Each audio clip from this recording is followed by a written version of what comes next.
Hello everyone, this is Special Educator Pooja Prakash from Center for Special Education, Allahabad. Welcome to my channel Learning for All.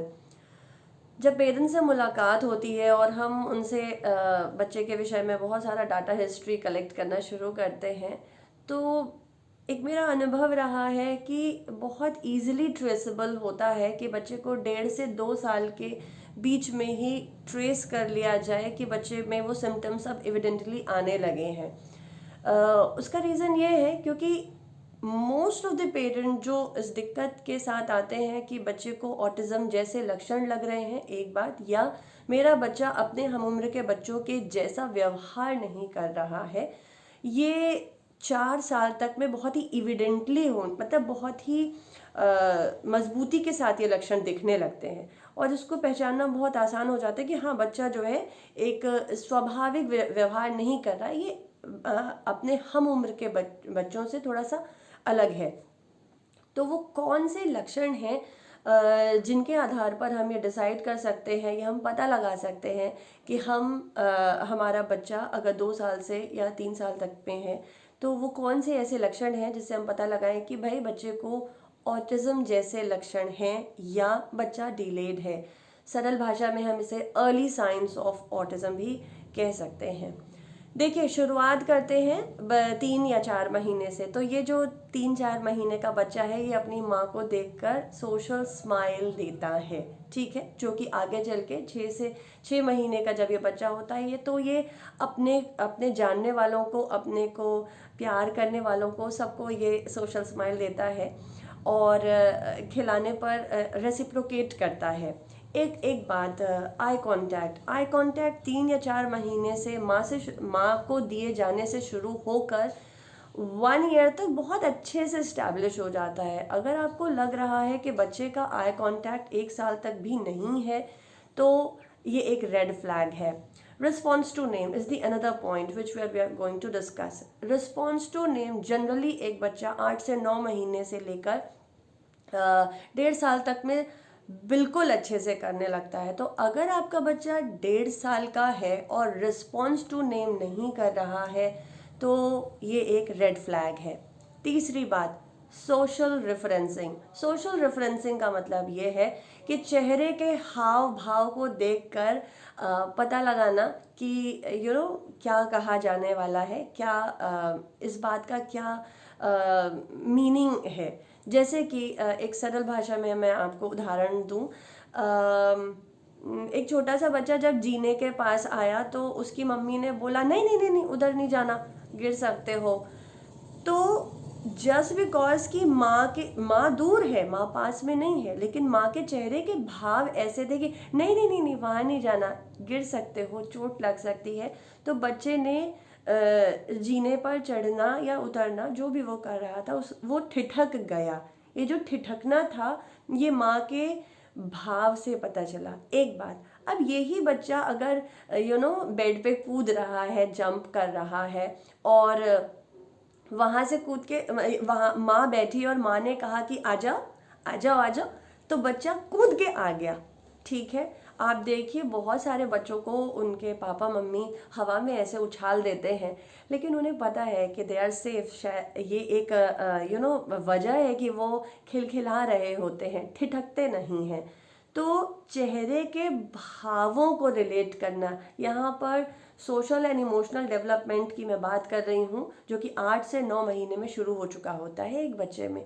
तो social referencing यानी चेहरे के भावों को देखकर पता होना, ज्ञान होना कि क्या कहा जा रहा है या इस बात का क्या मीनिंग है, ये एक चीज़ मिसिंग होती है। अगला पॉइंट है पॉइंटिंग। बहुत सारे पेरेंट्स कहते हैं कि हमारे बच्चे को कुछ चाहिए होता है तो वो हमारे हाथ को ले जाता है और उसको जो चाहिए होता है वो उस ऑब्जेक्ट के ऊपर हाथ हमारा उधर बढ़ाता है, तो हम समझ जाते हैं। आप देखिए, एक चीज़ होती है जिसको मैंने अपने पिछले एक वीडियो में डिस्कस भी किया था, मैं उसका लिंक अभी डिस्क्रिप्शन बॉक्स में भी दे दूंगी।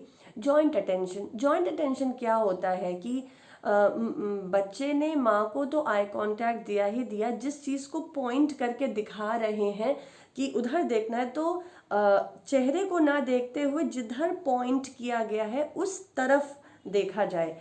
यानी कि अमूमन ऑटिज़म के केसेस में डाई एंगल बन रहा होता है, यानी कि बच्चे ने एक तरफ देखा, माँ ने एक तरफ देखा, लेकिन फिर एक दूसरे को देखा, फिर ये ट्रायंगल बनेगा, राइट। ये ट्रायंगल नहीं बन रहा होता है। तो जॉइंट अटेंशन वाली दिक्कत जो बच्चे फेस कर रहे होते हैं, जनरली जॉइंट अटेंशन 18 महीने तक डेवलप हो जाता है, बहुत अच्छे से डेवलप हो जाता है। तो अगर आपको लगता है कि जॉइंट अटेंशन में दिक्कत आ रही है तो this is another red flag.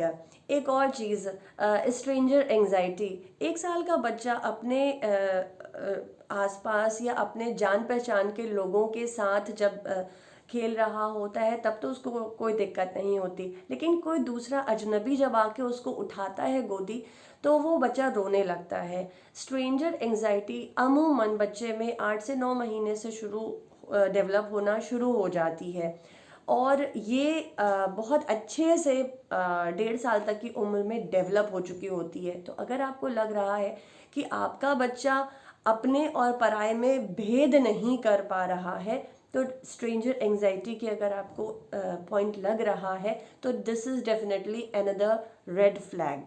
अब बात करते हैं, थोड़ा सा और बच्चे को बड़ा होने दीजिए। और बड़ा का मतलब, अब ये बच्चा 18 महीने का, 1.5 साल से ऊपर का ये बच्चा है। आप ऐसे मान के चलिए ये बच्चा 1.5 साल से 1.25 साल का हो गया है। अगर हम कहें तो एक 18 महीने से लेके 2 साल का बच्चा बहुत अच्छा प्रिटेंड प्ले करता है। यानी कि अगर उसके पास फ़ोन नहीं है तो वो स्पून को लगा के बात करेगा, हेलो कैसे हो, good, how are you, like अगर हाउ आर यू भी नहीं है तो कैसे हो, हेलो पापा आई, मम्मा मम्मा बिकजी, अपनी भाषा में वो कम्युनिकेट करना स्टार्ट कर देता है। If the child is not having car तो वो किसी स्केल, शार्पनर या इरेजर को प्रिटेंड कर लेता है, मान लेता है कि ये एक कार है, ठीक है। तो ये जो प्रिटेंड प्ले है ये आधार बनता है सोशल डेवलपमेंट का, लैंग्वेज डेवलपमेंट का। अगर आपको लग रहा है कि आपका बच्चा 2 साल का हो गया है और वो प्रिटेंड प्ले नहीं खेल रहा है, यानी गुड्डा गुड़िया को झूठ मूठ का पानी पिलाना, झूठ मूठ का खाना खिलाना, प्लेट में कुछ नहीं है लेकिन झूठ मूठ का खिलाना, तो मुझे ऐसा लगता है कि ये वो सारे अर्ली साइंस है जिनसे आप किसी उस बच्चे को पकड़ सकते हैं जो अभी 2 साल या 2 साल की उम्र, 1.5 से 2 साल में बहुत आसानी से इन लक्षणों को देखकर पता लगाया जा सकता है। आपको मैंने जो पॉइंट्स बताए हैं आप इसको ध्यान में रखें, दूसरे पेरेंट्स से इस वीडियो को शेयर कर सकें, सो दैट ज़्यादा से ज़्यादा इस तरीके की जो परेशानियाँ और समस्याएं आ रही हैं, पेरेंट्स इतने परेशान हो रहे हैं, लोगों में अवेयरनेस आए और हम जल्द से जल्द साइकोलॉजिकल टेस्टिंग और अर्ली इंटरवेंशन की तरफ कदम उठा सकें। I hope you will find this video helpful. मैं आपको मिलती हूँ एक दूसरे वीडियो में एक नए कंटेंट को डिस्कस करते हुए। Till then, happy parenting.